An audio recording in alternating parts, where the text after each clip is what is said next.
Ruchita, you're on mute. Sorry about that. Good evening, everyone, and welcome to today's session. I'm Ruchita, your host. We started off by discussing why do we need to understand health and why now. Today, we'll start our journey understanding the right habits, what to eat, when to eat, and how to eat. For those thinking ये तो बहुत ही basic चीजें हैं, we already know all this. Trust me, we have with us two esteemed speakers who have walked the talk and are here to share what they've learned. To begin this session, it's my honor and privilege to invite Farooq Tarapur. He, ladies and gentlemen, is an Olympian, two-time world champion in sailing, and has had an active sporting career of 40 years. He's won innumerable awards like Chhatrapati Shivaji Award and the Arjuna Award, and he leads with the mission Har Ghar Healthy, Har Ghar Medicine Free. Let's welcome him on this virtual stage and listen from you guys. Thank you, Ruchita, and good evening, everyone. Welcome to this exciting Monday session. I hope you all had an early dinner and done some exercise. I mean, this is the essence of today's topic. This will be very well covered by the speaker, but the tip for the day from my side is that if you want to have good holistic health, then learn to feel your body. You know, the body will always give you telltale signs. But if you are not reading them well, then it's of no use to you. So, what are these telltale signs like? For example, when you get up from the chair, are you taking support or do you really have a spring in your stride and you're getting up? You will not even realize slowly and gradually, if you're taking support, that you will start taking more and more and more support as you get up. Do you have any pains or aches in your body? Are you finding it difficult to put on shoes or tie your shoelaces or put on socks or wear tight trousers? These are all telltale signs that tell you whether you need to do something or you're fit enough. Whenever you feel that you are taking that extra support, be deliberate about it. Today's lifestyle, it is impossible in today's lifestyle that you can avoid having a sedentary lifestyle. So we have to be extremely deliberate in ensuring that we break this cycle. It doesn't matter whether you're a politician, whether you're rich, whether you're poor, you still have got to do those exercises. And how much to do is up to you, depends upon your age, depends upon your activity level, and depends upon what you're doing through the day, how conscious you need to be about these little things, you know, which are very obvious. They are very simple, but they are not obvious to an individual. And by that time, people start to realize, you know, they get sort of, it starts to become very late. So I really encourage you to, you know, start thinking and feeling your body. If you feel the body, then you will be on your alert and you will start taking action before you need to, you know, get to a hospital. So take this tip today, start being deliberate about it, start checking these few things, you know, how are you feeling, how are you walking, how is your balance, by the way? Is your balance good? Or just while wearing, you know, any pant, you know, you sort of, when you lift one leg, you know, you're tending to take support from something and losing balance. So these are signs that we would really like you to, you know, look at and ensure that you start taking the requisite action, start doing some exercises accordingly to improve those areas, you know, where the body is going weak. Today, you're very fortunate because you're going to be listening upon, you know, the simple things about what to eat, when to eat, the whole concept of circadian rhythm from somebody who had no clue about it. But after she joined the program, she made an amazing transformation. Her transformation journey is so amazing that it almost feels unbelievable. So pay a very close attention to what Deepika is to share, and look at the end of it. I'm sure she'll share her transformation journey, because what she has to say will have a tremendous impact not only on your health, but the health of your entire family and friends around you. So over to you, Deepika. Thank you so much, Farooq. Good evening, everyone. Let's get started. Farooq has already set the tone for the evening. Okay. Perfect. Right. So today we're going to be learning about what, how, and when to eat and aligning your inner clock. Like Ruchita very rightly said, ये सब तो हमें पता है क्या खाना है, कब खाना है, दिन में 3 टाइम खाना है, दाल रोटी सब्जी फ्रूट भी खाना है, थोड़ा बहुत आजकल thanks to the social media you should have your right intake of protein and your carbs and your fibers and your micronutrients, etc., etc., etc. But how many of you will be confident enough to probably lead somebody by example starting this moment itself? We have a lot of information, we have a little knowledge about what exactly do we need to do which will suit our daily lifestyle, which will suit the kind of life that you lead, which will suit the city that you are staying in, which will suit your age bracket, which will suit your gender type, which will suit your cultural and ethics that you come from. So the beauty of this program is, which I always maintain, there are two things which really worked out, which did wonders to somebody like me. One was the mindset shift, because it's not that I had not lost weight earlier or I had tried to be on the right health program, but I never continued with it beyond 3 to 4 months. So what changed here was the mindset. And secondly, and most importantly, the day I came onto this program, uh, I came with a baggage of, I'll have to stop doing all this and I'll have to start doing something which is completely different from what I have been doing all my life. I will have to completely fill my kitchen with the, fancy items and, packaged foods, etc., etc., which will certainly take a toll on my monthly budget, and so on and so forth. So even before I could get excited about the program, there were a lot of things which were blocking that excitement, that, oh, I have to make a major shift. But when I came onto this program, I was eating exactly what my family was eating. I was eating exactly what I've been cooking all along in my kitchen.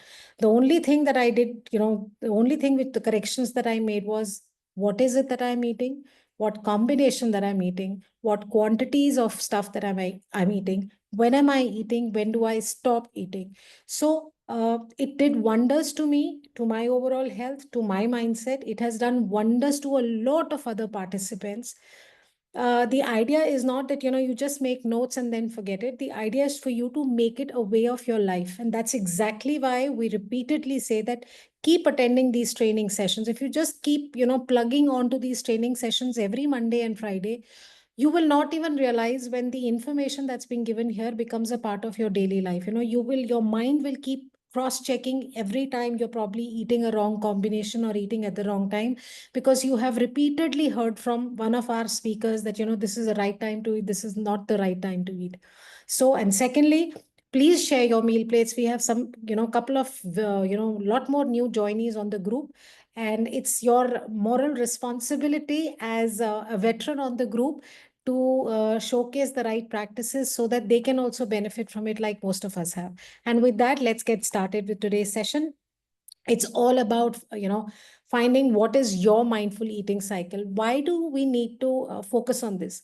How many times have we heard this saying ke, there is one generation which really puts in the hard work, sets up a business, a business line, and the future generations, they benefit from the work which was done by one generation. You talk about the leading industrialist families of our country, that's how it happens. They take the business forward. Similarly, the good practices that our parents had when we were children, I'm talking about some 30-40 years ago, people who are my age, average 45 to 50 years, when we grew up, eating out was an absolute no-no, because honestly, we could not even afford it. And secondly, even those who could afford it, the idea was to eat at home.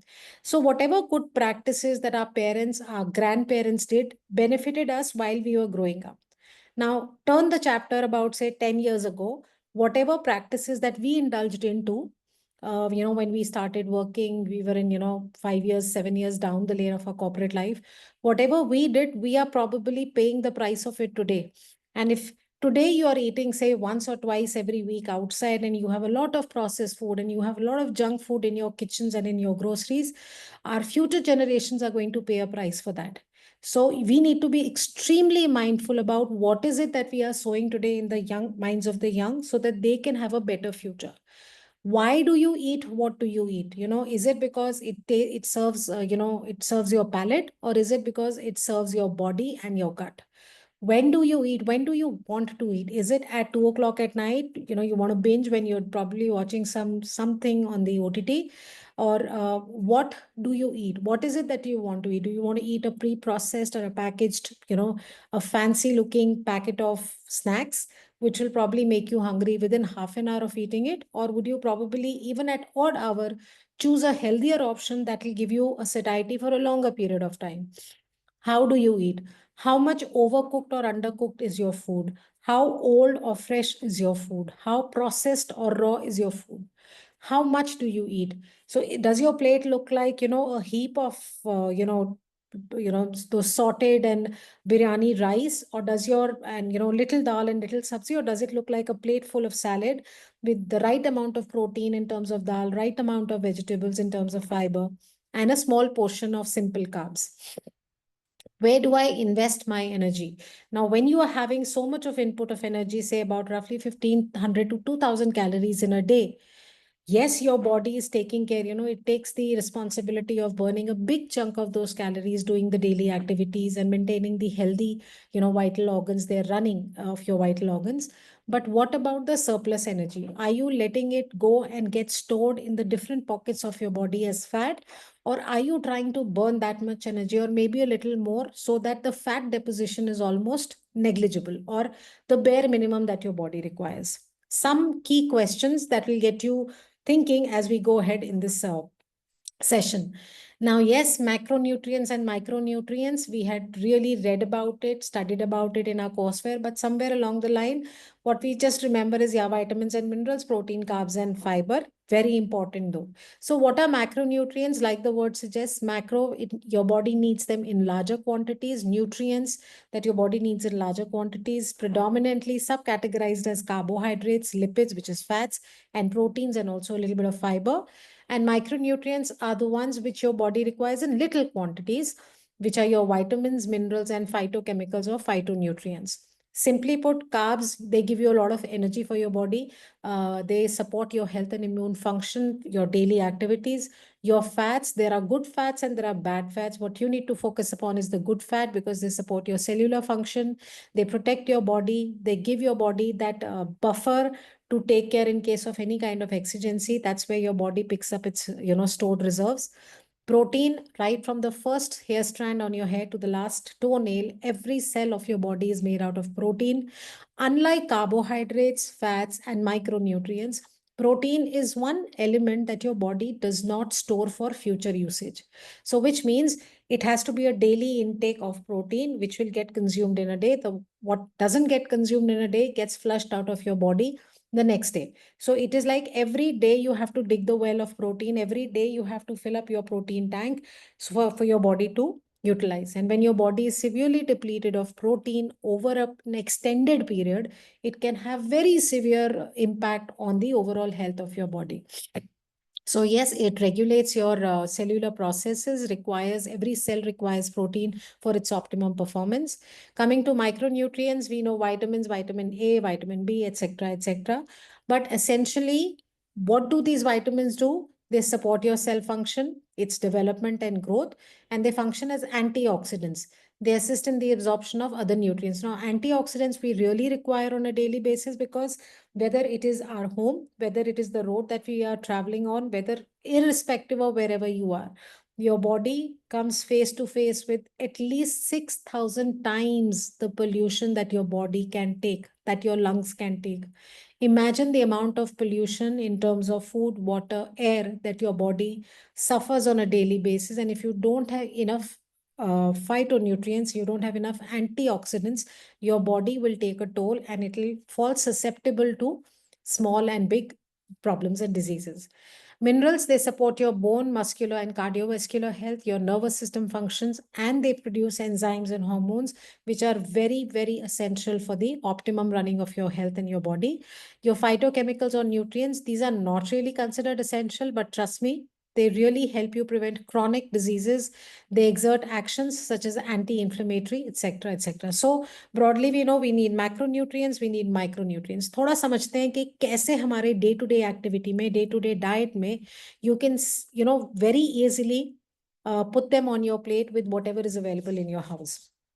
Now, again, coming back to the same thing, why do we ask you to always share your plates? Because when you share your meal plates, you will get an understanding. See, Farooq knows what has to go on his plate. So does Anaita, so does Raj, so does Anoon, so do, a couple of your health buddies who've been through this program. Your sharing the meal plate is helping you understand what is going inside your body, how well will it work with your daily functions, how well will it help your body to be prepared for the coming days, and whatever damage, God forbid, has happened in the past, given your health condition, given your age, given your background, how can we try and reverse that for you by what is coming onto your plate? This is a classic example of the percentage of how things need to be. You need to have at least 13% fruits. When I say 13% fruits, ladies and gentlemen, fruit should ideally be the first thing that you consume every day in the morning, because that's the best way to have complete absorption of nutrients from the fruit. Please give a gap of at least half an hour between your first, fruit plate and whatever that you're having next. Ideally, have one type of fruit at a given time. If at all, you really want more fruits on your plate, you need to have the same family. So if you're probably having a citrusy fruit, combine it with another citrusy fruit, and not, ideally should not be combining, say, an orange with a banana. For more details, check with your health buddy and they can give you the right combinations. 7% of your plate needs to be pulses, egg, fish, and meat, which is your, big source, big chunk of your protein intake. 25% is your milk and curd, which is protein and fat. 2% needs to be your nuts and seeds. 2% needs to be fat and oil. 30% of your plate needs to be vegetables, green leafy vegetables, which are a big chunk of your fiber, daily intake of fiber. And 20% needs to be your cereal, preferably millets, preferably complex carbohydrates, because they will really help in the overall functioning of your body. Now, eating egg, fish, and meat can be substituted with pulses. It can be substituted with other protein sources, vegetarian protein sources that are available. And prescribed amount of vegetables may consume in either cooked form or salad. That is preferable. Now, you need to design your meal plate. And trust me, it is very easy if you kind of get a grip of what we keep sharing on the group. Like I said, complex carbs. India has always been a millet, dominant country. You can have jowar, bajra, ragi.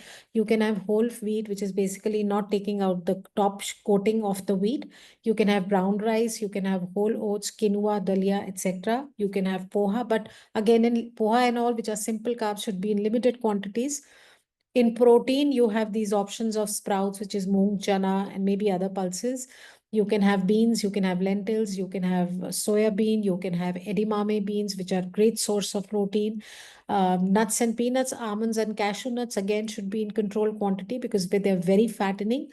Yes, you need to have superfoods like pumpkin seeds, sunflower seeds, flax seeds, etc. It may be a good idea that rather than, probably, trying to have them separately every single day, as far as the seeds are concerned, my quick tip is that I just grind them and I put them in a bottle. I can keep them in a fridge. When I'm opening, my daily diet, I just scoop 1 spoon of this seed mix and probably gulp it down with a half a cup of hot water. That really helps. Whatever floats your boat. In vegetables and fruits, you can have okra, cabbage, cauliflower. Lettuce and cabbage are very, very healthy vegetables. You can really gorge on them in terms of salad or in terms of sabzi. They come with very low calorie, but a lot of fiber. You can have brinjal, pumpkin, etc. So these are a couple of ideas for you to take forward. Now, difference between a refined carb and refined carbs and saturated fats. What you need to really remove, white, anything that's white. So, which is your white bread, your white rice, your pastas, your sugar, certain breakfast cereals. Now, why I would strongly urge you to click a picture of this slide. It will come in handy.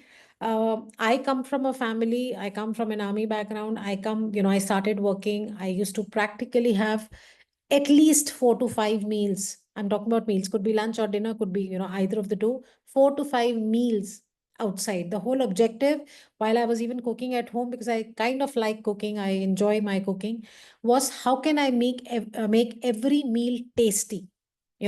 So yes, I still make every meal tasty, but my personal thought process was that the more ghee, the more butter, the more cheese that I can put into my meals, that is what is making my meal tasty.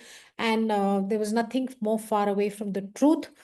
It is not that way. You need to remove these pre-processed items. You need to remove the white colored items. You need to growing up, in a Punjabi family, just to share with you, I would listen to my mom say this every day, remove all the C's from your life. So which would be Coke, which could be chini, which could be chai. So all the C's. So you need to take care of these things, remove them for a while if you're really wanting to get on your journey of a great health.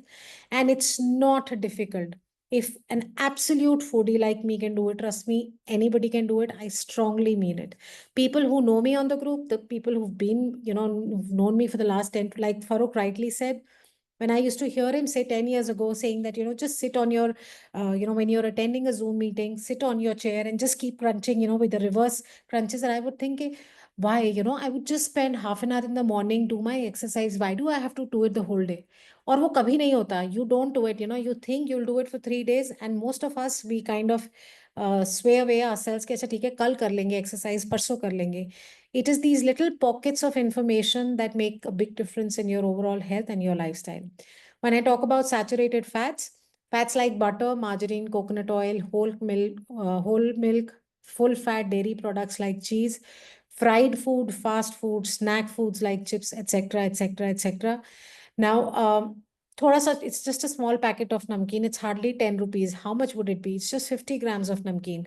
That 50 grams of namkeen is nothing but 50 grams of high sodium, 50 grams of, big chunk of sodium, big chunk of preservatives, big chunk of flavorings, big chunk of palm oil that is going inside your body. And that's not what is bad. What is bad is that soon after you have had that, you would want to eat more. I was just watching a documentary the other day, and it clearly said that all of these pre-processed, pre-packaged foods are designed in such a way that they will leave you with an aftertaste to have more, to want to have more. So that's how that works, because how much of a 50 gram of chips packet would actually fill your stomach. You would probably want to go for more. So eliminate these to get a better life. Sorry. Now you need to be very, very conscious about replacing your calorie dense food with your nutrient dense food. Foods which are high in calories should be replaced with foods which are low in calorie. We'll just show you a picture, an example of how a 300 calorie, two pictures of 300 calories, same calories, how different do they look, and how much more satiating the nutrient dense food can be. You need to replace the low in essential nutrients to high in essential nutrient foods. These, foods which are high in calorie, they will cause a sudden spike in your insulin, and they will cause a sudden crash. So as a result, what happens? You don't feel full for longer, and you would want to eat more very quickly. Now, often highly processed are high in sugar, they are high in fat, and both.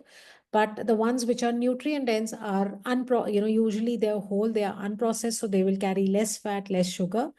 Yes, calorie dense is definitely very bad for your health and your gut and your weight gain, whereas nutrient dense is good. Examples of high calorie desserts, your ice creams, your smoothies, pre-processed smoothies, your instant noodles, etc., etc. And the ones which are nutrient dense could be, your whole grains, your whole fruits. Don't even go ahead and opt for a fruit juice.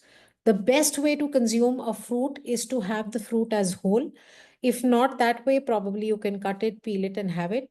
Or next best is a smoothie. But the worst way in which you can consume your fruit is a fruit juice, because that's nothing but sugar. Even though it's fruit sugar, it's devoid of all the fibers and all the essential nutrients, so avoid that.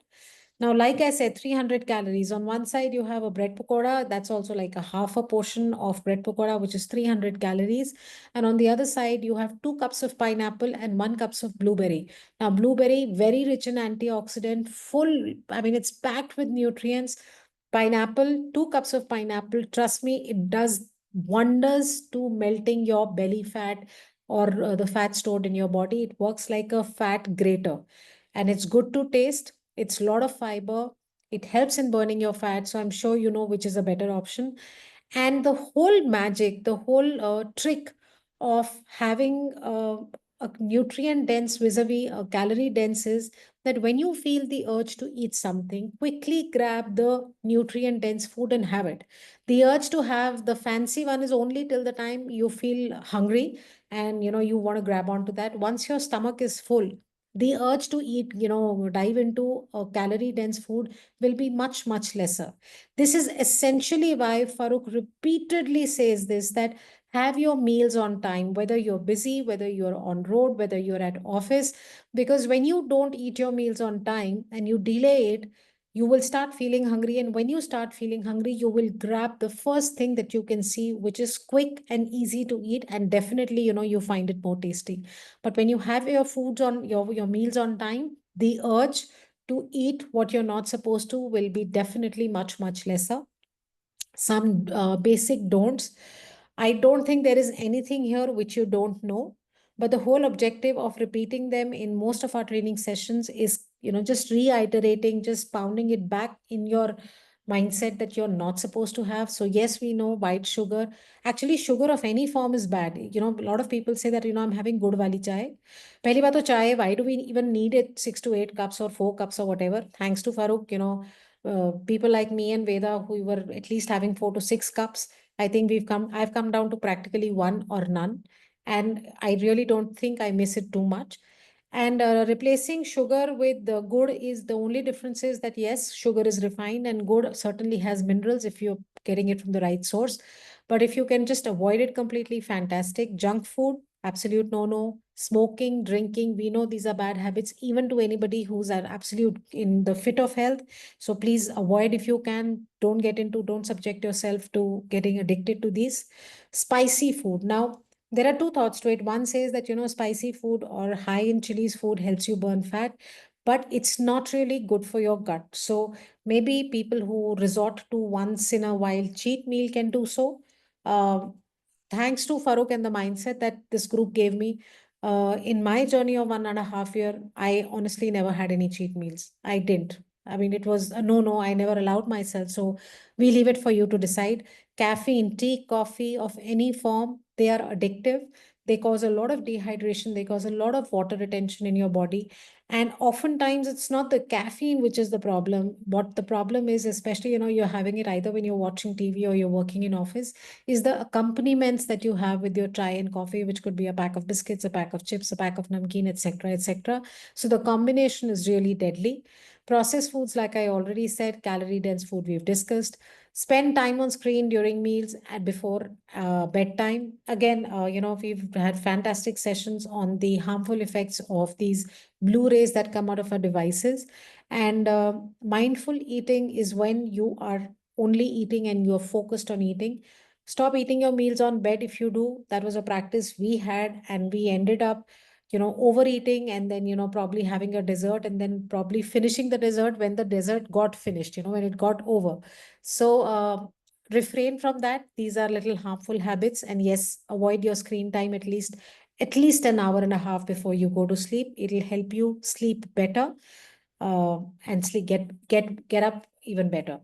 Some do's, eat preferably during the daylight. That's what our circadian rhythm has been repeatedly saying. That's what Ayurveda says. Start your day when the sun comes up.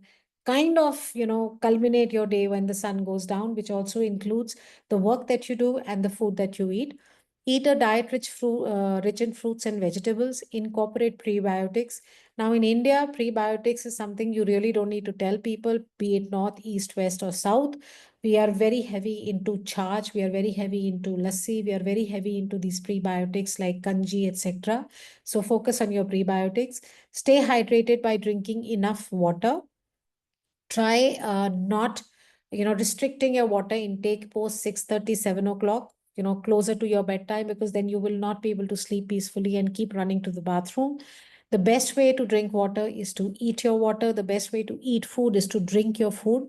So yes, sip by sip water and chew your food thoroughly before swallowing, so that your gut, the more you chew your food, essentially most of your digestive juices already get released when the food enters your mouth.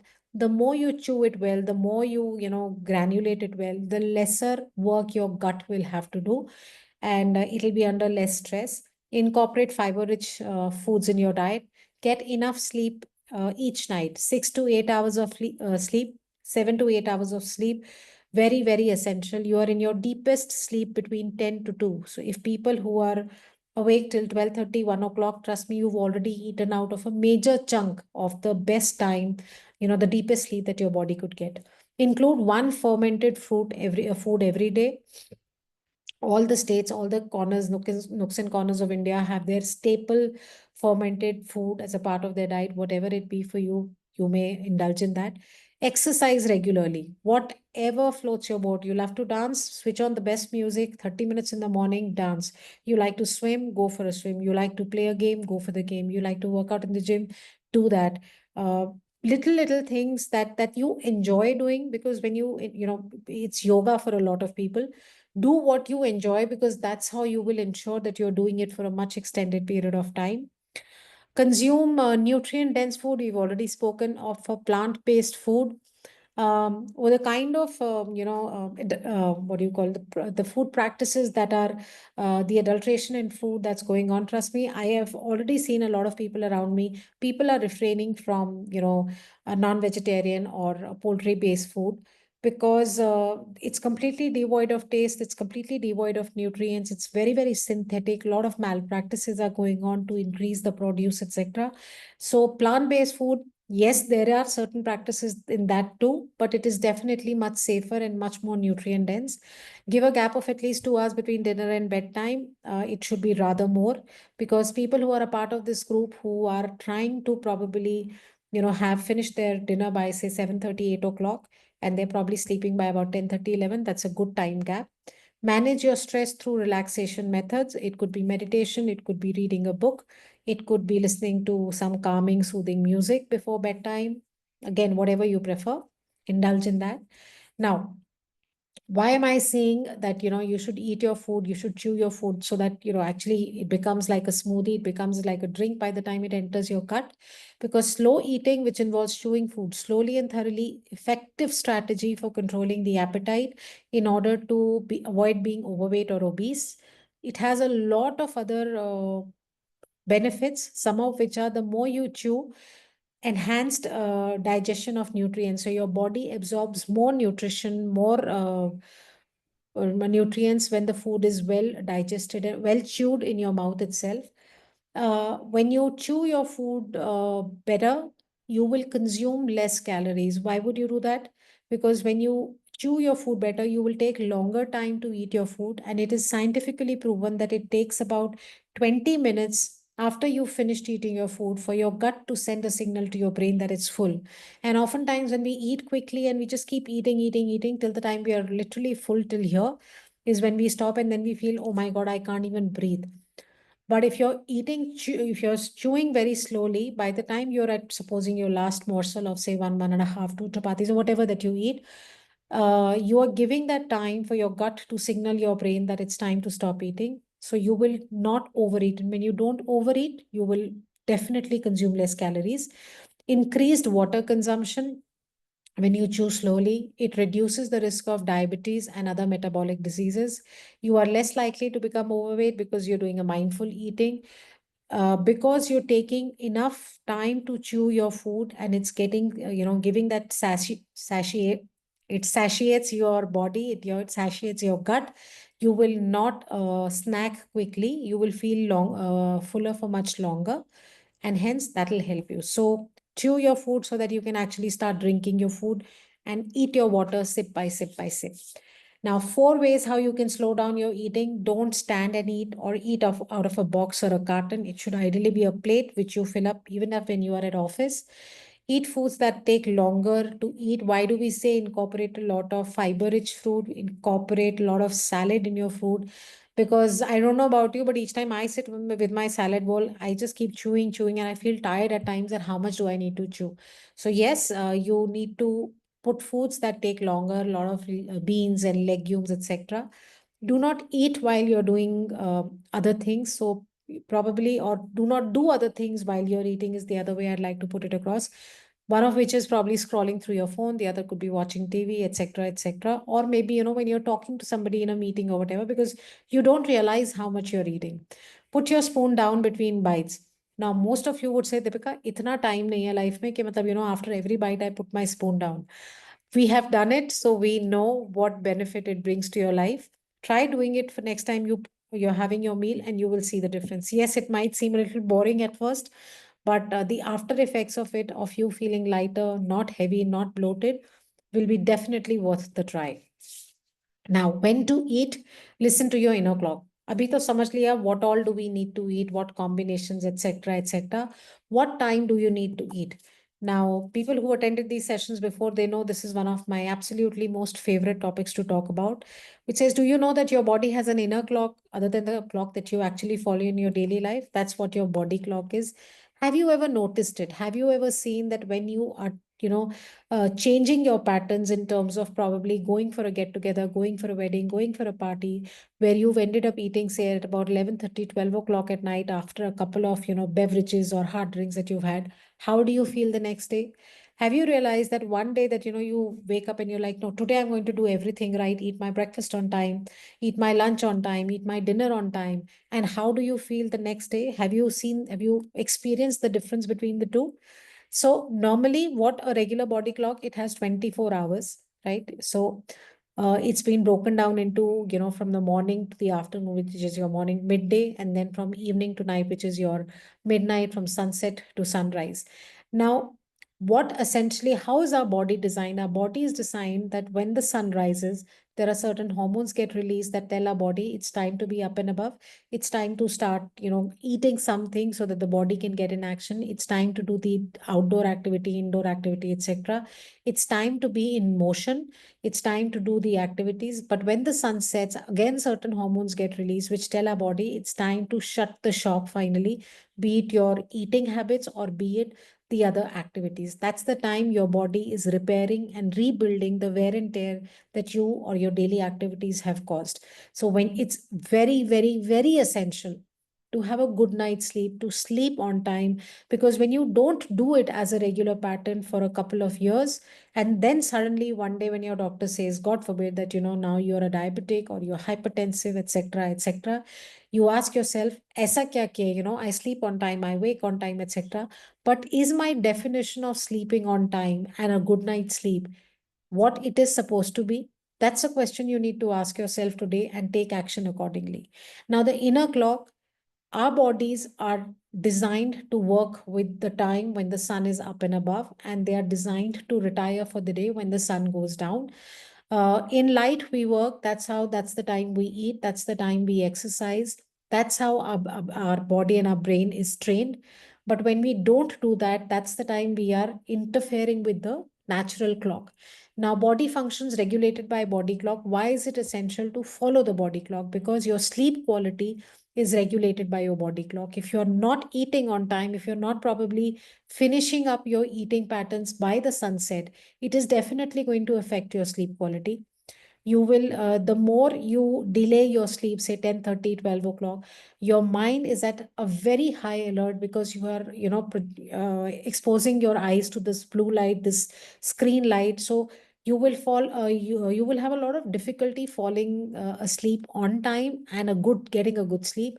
It also controls your stress hormone. So the cortisol hormone gets released when you wake up in the morning, kind of suppresses when you go to sleep at night or when you're winding up. But when you are subjecting yourself to so many activities till late at night, that hormone keeps getting released, and that will not let you sleep or retire peacefully at the end of the day. Your balancing growth hormone will get affected. The release of that hormone will get disrupted if you are not winding up on time, eating your food on time. Your body temperature control will get affected, your digestion, your nutrient absorption, your heart rate, and your hunger. I often give this example that your body is supposed to finish off its eating processes and digestion processes maximum by 8 o'clock. I mean, and that is if probably you've eaten your food by 6 o'clock. So it'll take at least 2 to 3 hours of activity in and around the house for the body to digest the food. When you're eating your food around 10 o'clock, that's the time your body is supposed to be releasing, repairing, and rebuilding hormones. But that's the time when you eat, your body starts focusing on your gut in breaking down and digesting the food.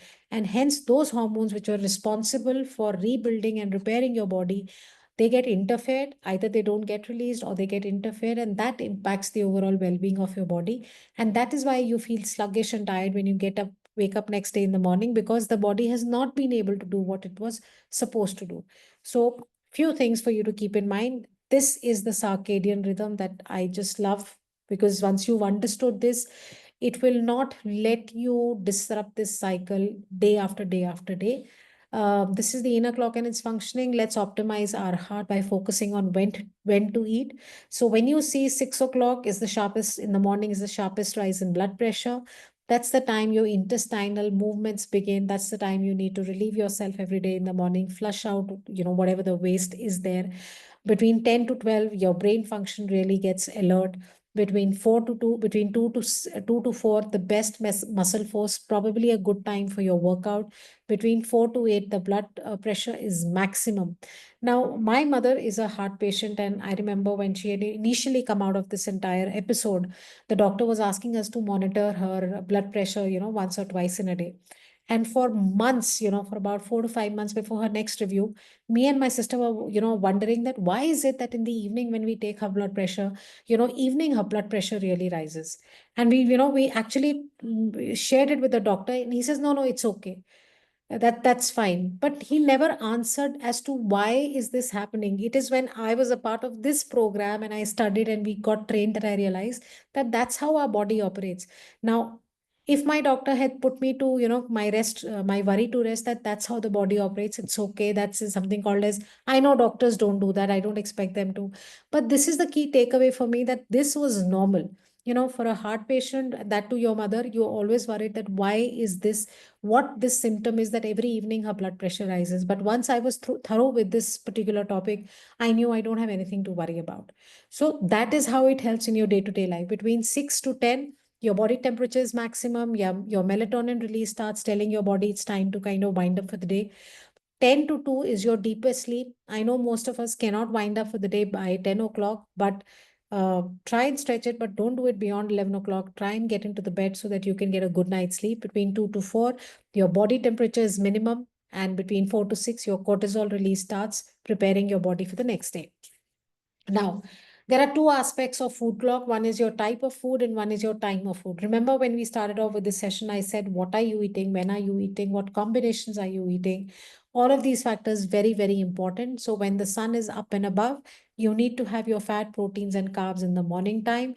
This is essentially what we focus upon every single day on the group, on the community, which is called morning nutrition. You need to have your complete portions of fat, protein, and carbs, because they are better utilized by your body throughout the day with the activities that you're doing. But when it's sunset, when it's nighttime, you should probably have controlled portions of fat, protein, and carbs, very, very controlled portions, because they are not being utilized by your body. Oftentimes, most of the food that you have post sunset, say even after 8:30, by 8:30 or so, it does not get 100% digested. It remains in your gut up until the next day. So you need to limit your portions of fat, protein, and carbs in the evening. Now, day versus night comparison. What makes morning nutrition very, very, very critical? Your metabolism kicks in the morning. It needs to be supplemented with the enough food and the nutrients. Your gut bacteria is activated. You need to have your protein intake, your protein tank full in the morning. You need to have your carbs. You need to have your fats.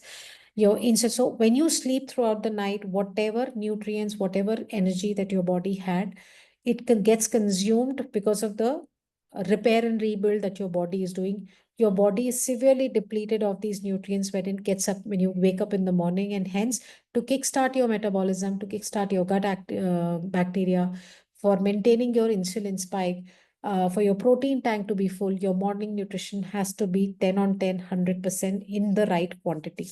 Now, just a pictorial example that what fuel is to the car, that is the same as food for your body to give it energy. Now, when you disrupt the circadian rhythm, when you probably eat at night and, sleep in the day, nighttime at a factory where there's less activity, things are moving at a slower pace. Just a pictorial representation, you need less calories. But in the daytime, when everything is full throttle, that's the time you need maximum nutrition for your body. Again, a pictorial representation of at night time, your body is doing the repairing and rebuilding. When you wake up in the morning, it's nutrient depleted, nutrient deficit.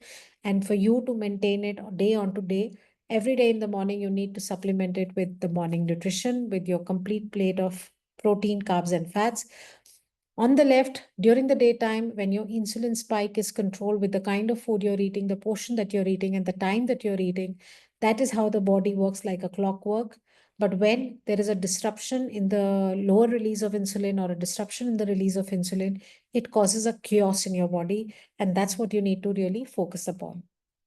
Now, quickly, we all know that there are types of gut microbiomes. We have bacteroidetes and firmicutes. Bacteroidetes are the good bacteria, firmicutes are the bad bacteria.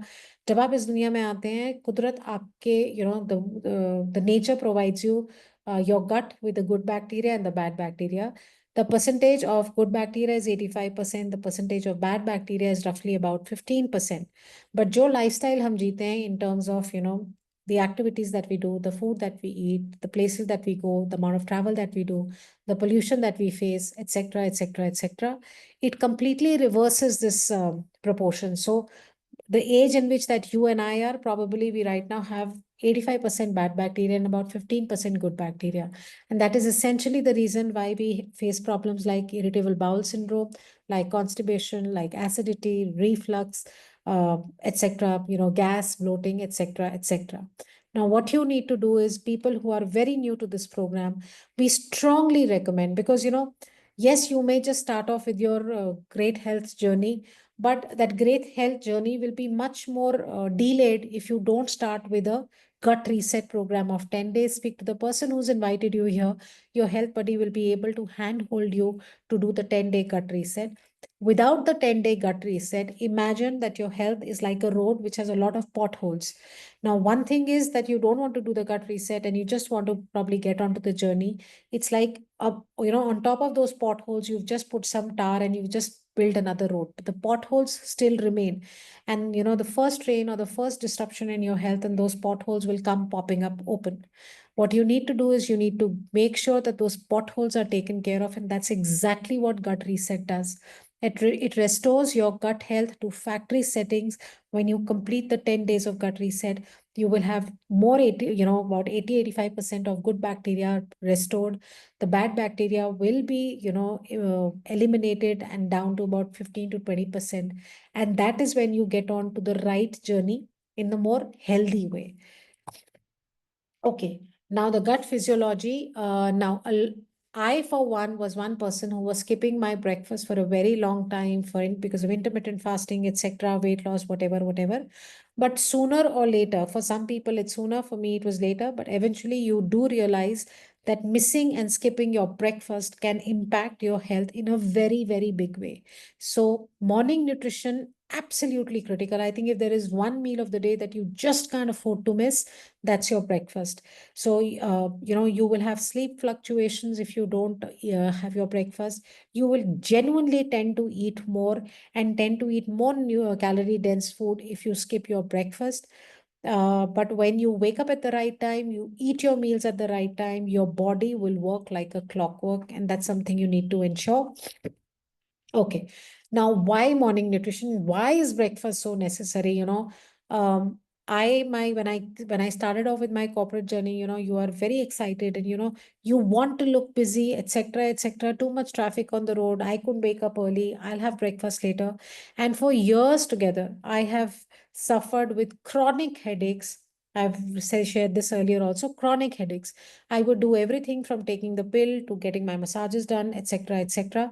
But never did I realize that it was the morning breakfast that I was skipping, which was resulting in such severe headaches. Your body, like I said, after an overnight sleep, after a night of physical inactivity, a night of repair and maintenance being done in your body, all of this, your metabolic rate is severely down. Your body is in a negative protein balance. There is an alteration in your gut bacteria. Your insulin sensitivity goes for a toss.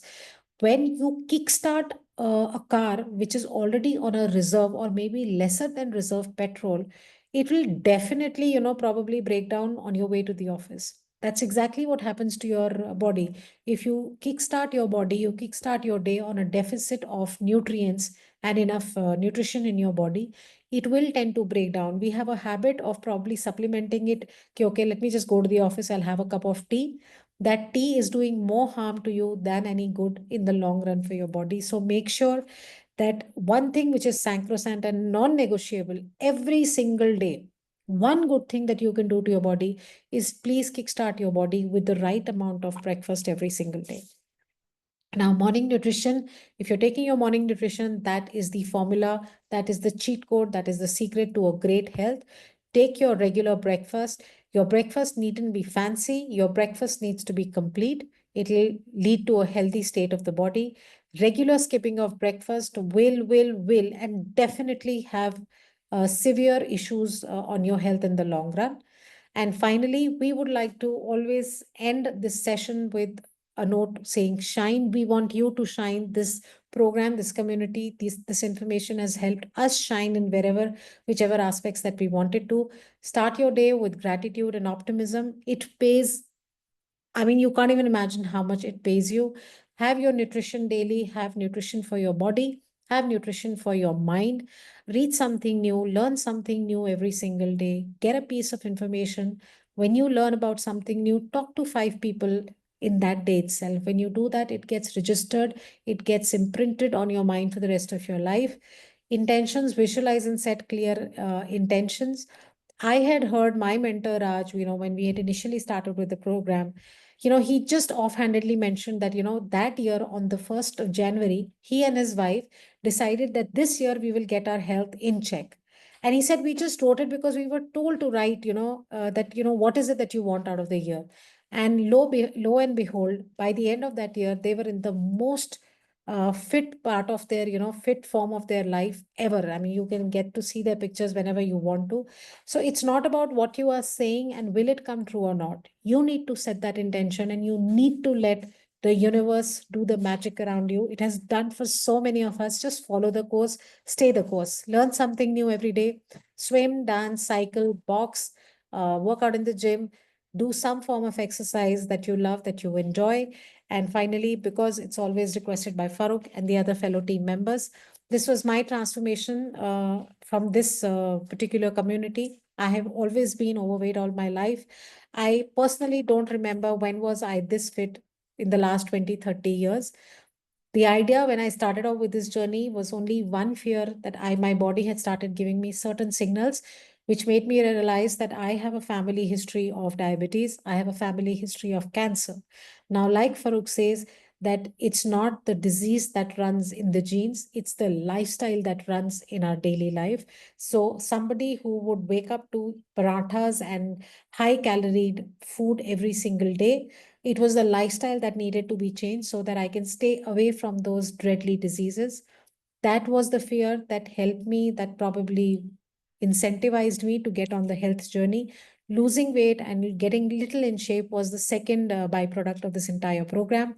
It has brought about immense learning for me for the times to come. And I hope whatever we say and we do on this group, it brings about the same for you. You've been a fantastic audience. We look forward to seeing you on Friday. But before I take your leave, ladies and gentlemen, do anything that you want to. You cannot afford to miss our coming up session this Friday on the 9th, because you just heard some of the health nuggets from Farooq before we started.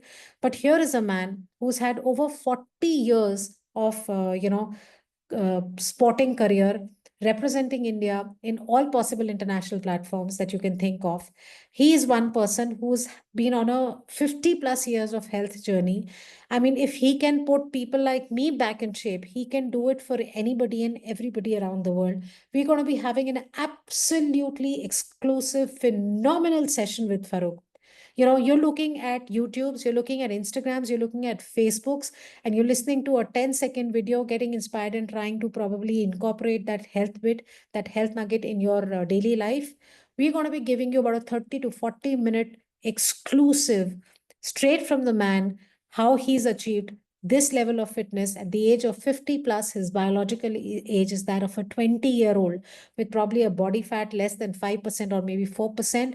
You need to be glued in this Friday at 9 p.m. for the session. Make sure you're logged in at 8:45. You don't want to miss even 1 second of this fabulous session. So with that, that's all from my side. Sorry for taking too much time. Over to you, Ruchita. I think since we're short on time, thank you, Deepika, for so beautifully explaining. And as mentioned, cannot put enough emphasis on the Friday session, guys. Hope to see you there. With that, we'll come to an end. Good night, stay safe, and see you on Friday.